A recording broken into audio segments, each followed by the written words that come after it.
नमस्कार बच्चों, क्लास 9 से बच्चों जैसा कि मैं आपको हिंदी में ऐसे 2 का सिलेबस करा रही थी, उसमें मैं आपको उस पर जो आपके पास पुस्तक है उसमें आपको पाठ 7 धर्म की आड़ का प्रश्न 7 प्रश्न 3 के निम्नलिखित पंक्तियों का आशय स्पष्ट कीजिए। उसमें मैं आपको प्रश्न 1 लिखा चुकी थी। आज मैं आपको प्रश्न 2 और प्रश्न 3 आपको दिखाऊंगी। तो बच्चों दिनांक है आपकी 21 से 2022, कक्षा 9 विषय है आपका हिंदी, पाठ 7 धर्म की आड़। ऐसे 2 का पीडी नंबर आपका 11 है। तो प्रश्न था कि निम्नलिखित पंक्तियों का आशय स्पष्ट कीजिए। का प्रश्न 2 है आपका, चलिए लिखिए। यहाँ है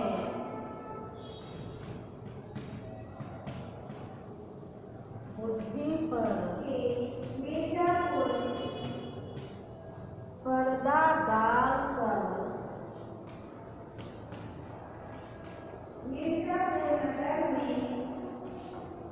पहले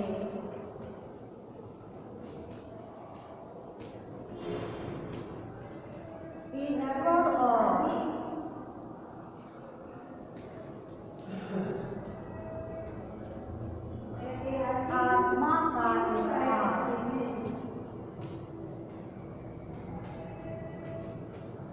आत्मा का स्थान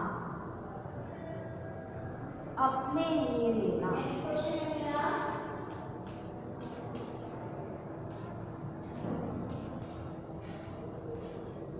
अपने लिए लेना और फिर धर्म ईमान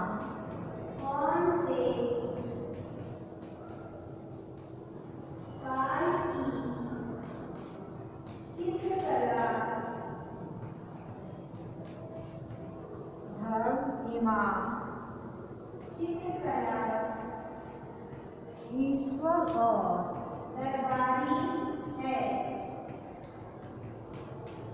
ठीक है, तो कौन से ईश्वर और आत्मा के नाम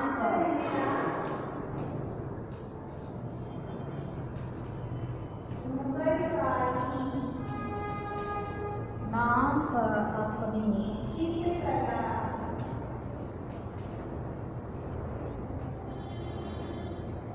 स्वार्थ सिद्धि के लिए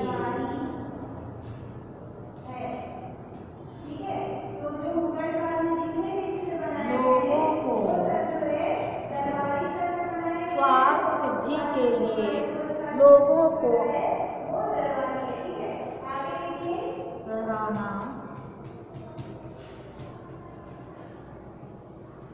गिराना। तो ये था बच्चों आपकी प्रश्न 2 की पंक्तियां।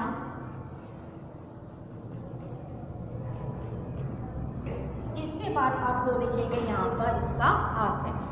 तो इसका आशय ध्यान से सुनिएगा बच्चों कि पाश्चात्य देशों में धन के बल पर गरीबों का खून चूसा जाता है।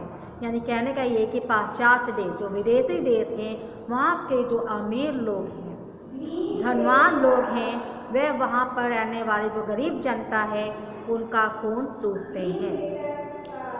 धन दिखाकर करोड़ों को वश में किया जाता है और वहाँ के जो अमीर लोग हैं वो धन का लालच देकर, धन देकर उन्हें अपने वश में कर लेते हैं। वो धन देकर जो भी चाहे उन लोगों से करा लेते हैं, क्योंकि वहाँ के लोग गरीब हैं जनता और उन्हें पैसों की ज़रूरत होती है।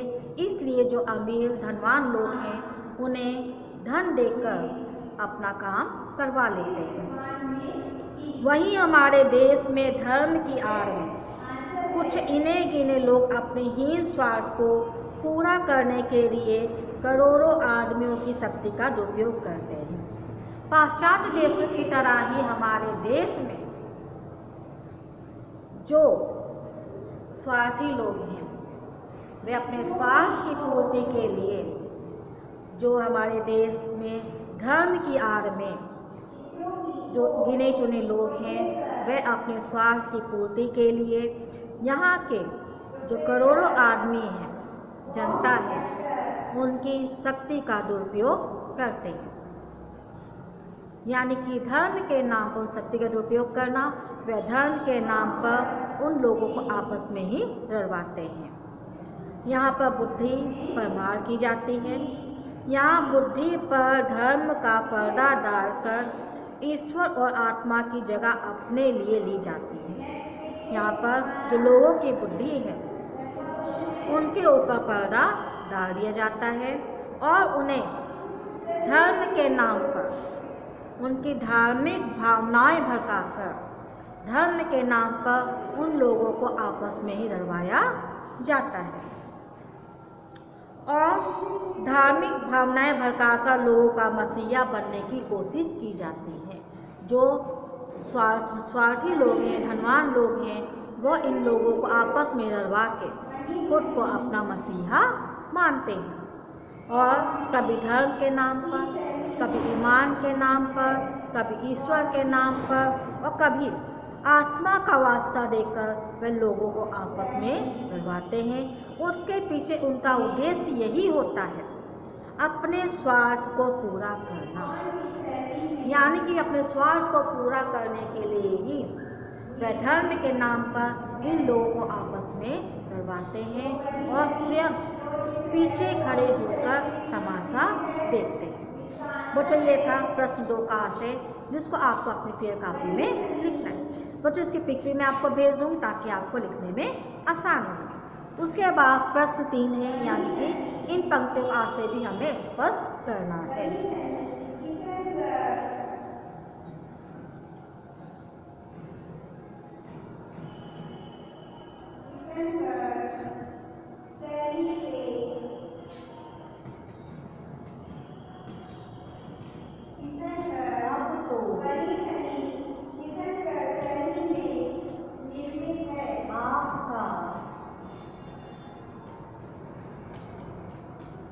पूजा पाठ है, ठीक है। तो ये आज से हमारे जो है देखा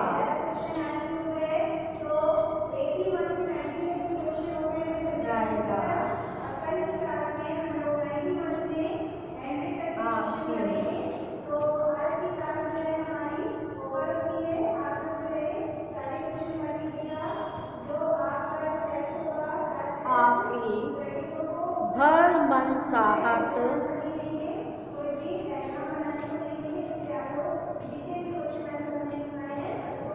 कसौटी केवल आपका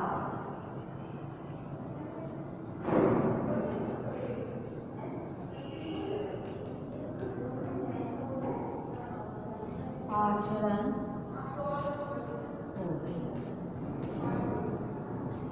यानी कि ये जो प्रश्न 3 है आपका, इसका भी जो पंक्तियाँ दी हुई हैं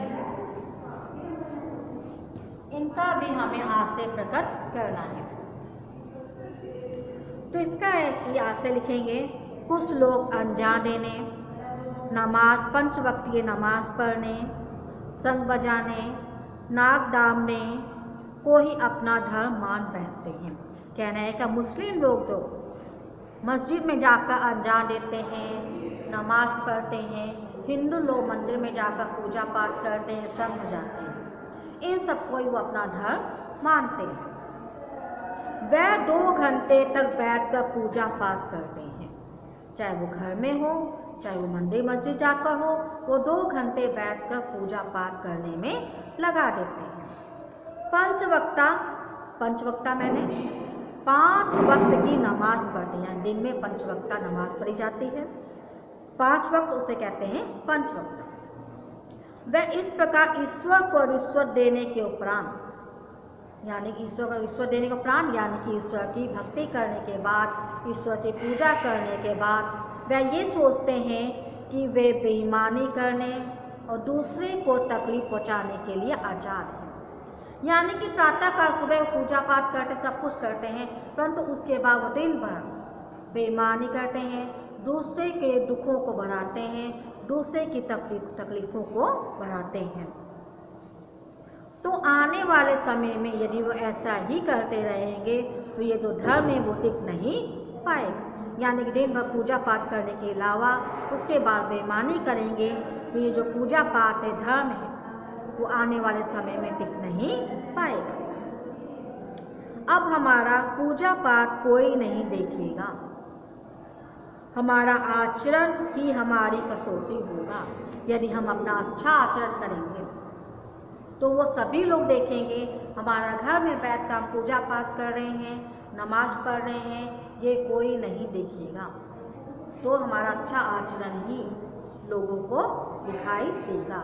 इसलिए हमें अपना आचरण अच्छा बनाना चाहिए, हमें सदाचार बनना चाहिए, हमें दूसरे के दुख को कम करने की कोशिश करनी चाहिए और धर्म के नाम पर हमें दूसरे लोगों को आपस में लड़ाना नहीं चाहिए। हमारे आचरण से ही हमारी अच्छाई और बुराई का मूल्यांकन किया जाएगा। यदि हमारा जो कार्य है, हमारा जो आचरण है अच्छा है, यदि हम अच्छा आचरण करेंगे तो हमारी अच्छाई होगी, यदि हम बुरा आचरण करेंगे तो हमारी बुराई समाज में होगी। हमारा आचरण ही हमें समाज में हमारी अच्छाई और बुराई का मूल्यांकन करेगा। तो इसका तात्पर्य ये है कि हमें पूजा पाठ करने, पंचवक्ता की नमाज पढ़ने के साथ ही साथ हमें बेईमानी नहीं करनी चाहिए, हमें दूसरे के दुख को कम करना चाहिए, हमें अच्छा आचरण और सदाचार बनाए रखना चाहिए। इसी से हमारे समाज में हमारा मूल्यांकन होगा। बच्चों, ये था आपकी निम्नलिखित पंक्तियों का आशय प्रश्न 2 और प्रश्न 3, जिसका आशय आपको लिखकर फिर कॉपी में सेंड करना है। इसके अलावा मैं आपको पिक भी भेज दूँगी ताकि आपको लिखने में आसानी हो। नमस्कार।